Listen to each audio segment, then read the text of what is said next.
Thérèse.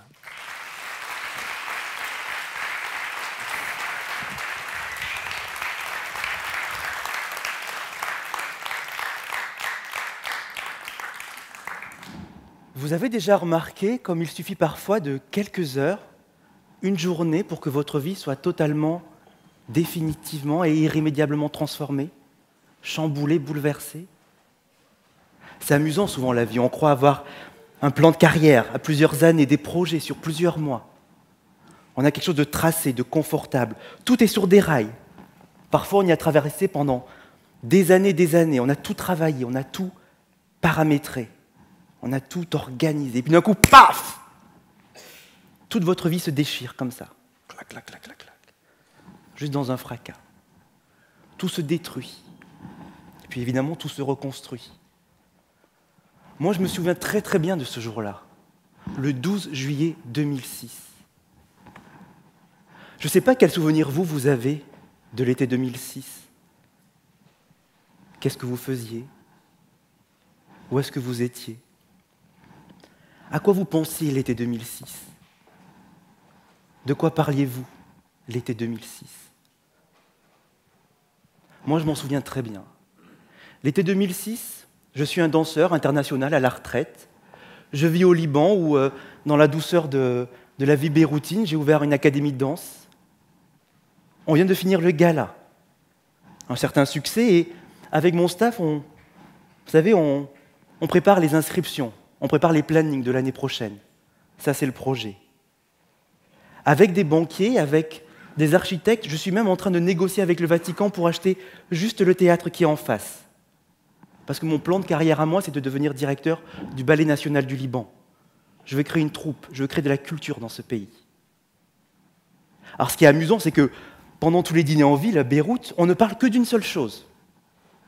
Vous aussi, je pense. C'est la violence la plus obscène, c'est le coup de boule de Zidane sur Materazzi à la Coupe du Monde de foot. C'est dingue, on en parle partout, le midi, le soir, dans les dîners. On se dit, mais comment un homme peut être aussi violent?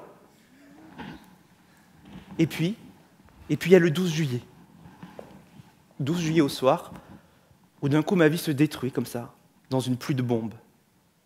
Israël attaque le Liban et Beyrouth rentre en guerre. Moi, il m'a fallu plusieurs heures. J'étais à la terrasse comme ça, je voyais les bombes qui tombaient. Pardon. Ce qui est fou, c'est que le pire dans une bombe qui tombe, c'est pas cette espèce de beauté de feu d'artifice comme ça qui va à l'envers. C'est même pas le silence qui vient de ça. Le pire, c'est l'odeur. Vous avez une sorte d'odeur de brûlé, comme ça, de renfermé, qui vous attaque les narines, qui vous glace le sang. Il m'a fallu vraiment plusieurs heures pour me rendre compte de ce qui se passait.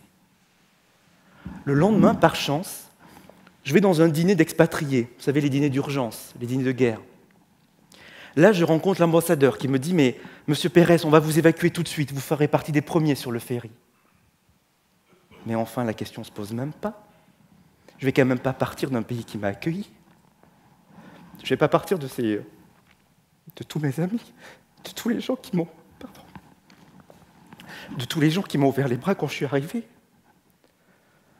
Finalement, je décide de rester. Et alors, deux actions viennent en ligne de compte. La première, j'appelle tous mes élèves et je leur dis l'école restera ouverte. Il est hors de question qu'une bombe, il est hors de question que quelqu'un décide de votre destin. Si vous voulez danser, vous danserez. Ça va entraîner pendant des semaines et des semaines des scènes absolument rocambolesques où plein d'enfants vont arriver dans des voitures, vont courir dans l'école de danse pendant 1 heure pour avoir presque une vie normale. Mais surtout, je décide d'aller à l'ambassade, me porter bénévole. Alors c'est fou parce que le personnel est complètement dépassé, l'armée va venir très très très tardivement. Et là, je rencontre Jean-Louis Mainguy, un homme formidable, qui est le président à l'époque de l'Association des Français à l'étranger. Je lui dis, qu'est-ce que je peux faire? Alors, comme j'ai la réputation d'avoir mauvais caractère, on imagine ça comme un fort caractère, on me dit, tu vas être juste là, à l'accueil. Tu vas recevoir les gens et tu vas les faire bouger. Il faut les faire évacuer. Et là, pour ma toute première rencontre, je me retrouve face à une vieille dame, assise sur le trottoir. Elle est complètement figée. Le corps l'a porté jusque-là du Liban Sud, mais là, il ne bouge plus, il s'est pétrifié. Elle a les yeux qui sont complètement fixes, il n'y a plus rien qui bouge, il n'y a même pas la capacité d'entendre sa famille autour. Et moi, à ce moment-là, j'ai une éponge. Et avec cette éponge, je vais aller vers elle, et je vais juste la nettoyer de tout le sang qu'il y a sur son visage, comme ça. Plus tard, j'apprendrai que c'est le sang de son mari qui est resté sur place. Le problème, c'est que l'organisation de guerre étant telle, les autres bénévoles doivent envoyer par fax tous les passeports à Israël. Si cette dame et cette famille ne partent pas, personne ne partira. Alors il faut qu'elle bouge absolument, à tout prix. Et là me vient une idée idiote, une idée de désespéré. Je me dis, mais après tout, moi je suis danseur. Toute ma vie, j'ai bougé. Toute ma vie, j'ai été en mouvement. Même quand les médecins, quand j'ai eu des accidents, me disaient « Mais non, mon gars, tu vas pas bouger, tu vas pas redanser », je disais « C'est ça, ouais ». Et je remontais sur scène. Et puis de quelques années, j'apprends à bouger aux autres enfants. J'apprends à bouger à des adultes. Alors cette dame, je vais être son partenaire. Cette dame, j'ai l'intuition qu'il faut aller l'aider. Alors, je vais juste arriver comme ça, je vais m'asseoir à côté d'elle et puis je vais juste mettre ma main, comme ça, sur son épaule. Et puis je vais respirer à son rythme.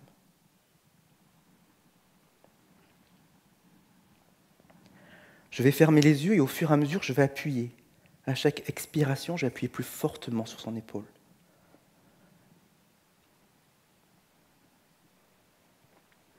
Et puis là, je vais commencer à lui parler. Je vais lui dire qu'elle doit revenir, qu'il est temps, qu'il faut absolument qu'elle revienne pour pouvoir partir. Je lui dis que c'est difficile, je lui dis que c'est dur, mais qu'il faut absolument qu'elle revienne. Alors sur le coup, ça me paraît débile parce qu'elle ne parle même pas ma langue, cette dame. Elle parle qu'arabe et moi, je ne l'ai pas appris. Mais c'est pas grave. Mon intention, c'est de la faire bouger. Alors, je prends mon ton le plus autoritaire, le plus énergique, le plus doux en même temps. Je lui dis, allez, il faut revenir maintenant. Il faut que vous alliez, il faut bouger, il faut à tout prix vous lever d'ici. Et là, je vois ses larmes qui commencent à couler. Je vois ses yeux qui se mettent à bouger comme ça. Elle regarde et puis d'un coup, la tête penche en avant et elle se met à pleurer, les yeux fermés. Et sa respiration change et je reste, j'appuie. Je continue à suivre sa respiration comme ça, au fur et à mesure. Et je continue à lui parler, à lui dire que de toute façon, il faut qu'elle se relève, qu'elle n'a pas vraiment le choix, qu'il est temps de partir vraiment. Au bout d'un moment, qui a duré, je ne sais pas, quelques secondes, une minute, une éternité, elle est là, elle se relève et elle me regarde enfin et puis elle se met en mouvement. Alors évidemment, pas de temps de compassion, parce qu'il y a des centaines et des centaines de gens à évacuer. Je vais rencontrer aussi cette dame complètement figée, qui regarde sa petite fille, qui elle aussi est complètement figée parce qu'elle regarde la route comme ça, et elle attend que son papa et sa téta, la grand-mère en libanais, reviennent. Sauf qu'ils ne reviendront jamais. Et il faut quand même les faire avancer. Il va falloir aussi faire avancer ce vieux monsieur qui a tout perdu et qui fait une crise d'hystérie parce qu'il a perdu sa pantoufle. Et là, il va falloir le calmer, lui dire « Mon gars, tu ne vas pas bouger parce qu'il est temps d'avancer, il faut que tu reviennes, il faut que tu partes. » Vers la fin de la journée, je reverrai même cette vieille dame. Vous comprenez, elle n'a jamais quitté son pays. Et là, on lui demande de prendre un ferry, de partir vers un endroit inconnu sans savoir si un jour elle pourra revenir. Alors je lui reparle, je remets ma main sur son épaule et puis je lui raconte son voyage. Je lui dis que c'est super, la France, qu'il y a la Tour Eiffel, que c'est en paix, qu'elle pourra dormir là-bas. Et je la regarde et je lui parle et je continue à lui parler, à lui parler, à lui parler et à lui parler. Et puis à un moment donné, elle me regarde, elle vient m'embrasser sur le front et elle s'en va. C'est lorsque j'ai rencontré l'hypnose que j'ai mis des mots sur ces notions principales, essentielles. C'est synchronisation, c'est ancrage, et puis surtout c'est intention. La synchronisation, c'est le portail, c'est la porte qui nous aide, qui nous permet d'aller jusque là où les gens sont. Alors je sais qu'il y a beaucoup de thérapeutes, surtout en Europe, qui disent « il faut rester en dehors, il faut rester neutre, il ne faut pas s'impliquer sur la vie des gens ». Mais moi, ça ne me convient pas. Moi, je me sens comme un compagnon d'armes. Là où les gens sont, je suis. S'ils sont dans la douleur, s'ils sont dans la peine, j'y vais. Je risque rien. Je vais aller jusqu'à côté d'eux. Mon métier à moi, c'est d'aller jusqu'à côté des gens, c'est d'aller les chercher là où ils sont, pas attendre qu'ils se viennent jusqu'à moi.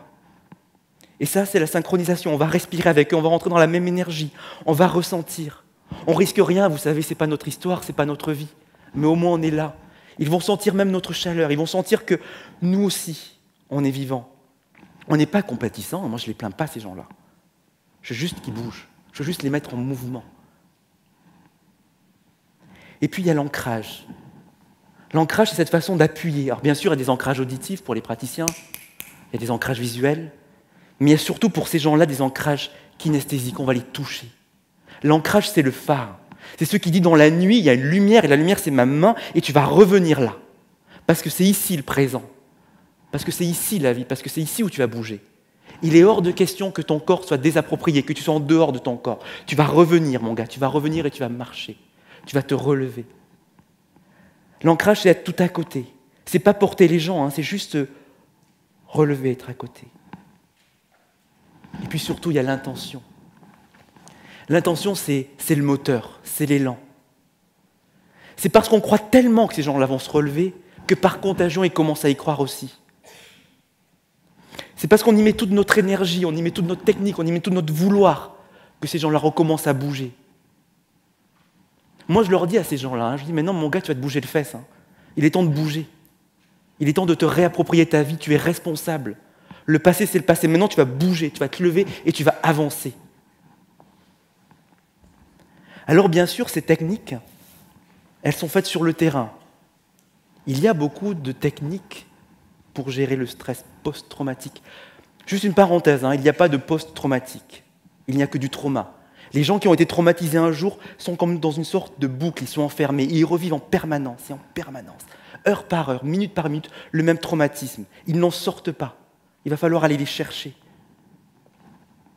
Alors c'est ça, notre métier à nous, c'est d'aller les chercher là où ils sont. Et vous savez, quand on a cette intention-là, quand on va les chercher, que ce soit sur le terrain, moi je ramène mes techniques dans mon cabinet, que ce soit à Beyrouth, où j'ai ouvert un nouveau cabinet il y a quelques mois, ou à Paris, il y a partout des corps en guerre, bien sûr les soldats, mais il y a aussi ceux qui sont victimes d'agressions violentes. Le corps en guerre, c'est aussi le corps de la personne qui a un accident de voiture et qui est mutilée. Il y a aussi l'inceste. Puis il y a aussi ce corps en guerre de cette fille, qui s'appelle Karine, Camille, un peu trop jolie, qui a rencontré un salopard, qui va la violer. Je me rappelle d'un jour, c'était tout début de ma pratique, je reçois une jeune fille qui avait été violée. Son agresseur l'avait étranglée comme ça. Et moi, pendant toute ma séance, j'ai appuyé la main ici. J'ai appuyé et j'ai appuyé. Il était hors de question que même ce centimètre de peau ne soit plus à elle. Il était temps qu'elle revienne, qu'elle se réapproprie chaque parcelle, chaque particule de son corps. Et c'est comme ça qu'on avance. C'est comme ça qu'elle a pu revenir. Oh, je ne dis pas que c'est facile, je ne dis pas que c'est agréable. Ça prendra le temps que ça prendra, mais on va y arriver. Si vous ne vous lâchez pas, les gens, moi, je ne vous lâcherai pas. Je crois suffisamment en vos capacités pour que vous puissiez revenir et vous lâcher.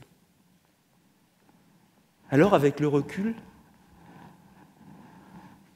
moi, je me dis que depuis mon tout premier pas comme ça, au Conservatoire de Montpellier, à la barre, comme ça, ou sur les scènes internationales où j'ai pris la lumière du monde entier, tout ce chemin-là m'a mené là où je suis aujourd'hui. Et ce qui est fou, c'est que finalement, mon métier à moi, par l'hypnose, c'est d'aller chercher les gens là où ils sont. D'aller chercher ces gens qui sont pétrifiés, qui sont figés dans leur douleur. C'est d'aller les chercher, de leur redonner espoir et de leur dire que finalement, on va avancer ensemble. Erickson disait toujours qu'il était comme une ombre dans la vie des gens. Moi, j'ai l'impression, au contraire, d'être celui qui porte la lanterne. On va où tu veux, mais on y va ensemble.